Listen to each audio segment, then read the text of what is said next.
One piece of practical advice that I like to give my patients is how to approach the grocery store. And I think just a simple rule of thumb is the more something looks like a real food, the better it's likely to be for you. So fruits and vegetables that are what actually comes out of the ground and what comes off the tree, those are always the best choices to make. But sometimes we need to buy food that's already been processed for us.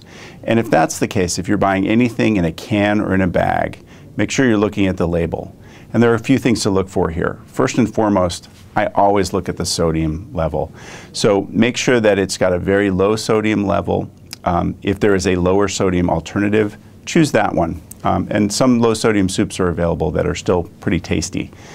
But remember that you want your overall sodium intake to be less than 1,500 milligrams a day.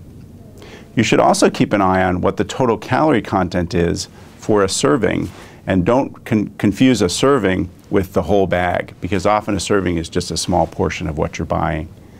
And finally, I think you want to take a good look at the saturated fat content, because saturated fat is what gets turned into cholesterol in our bodies, and obviously that's the really important molecule in determining whether we develop heart attacks.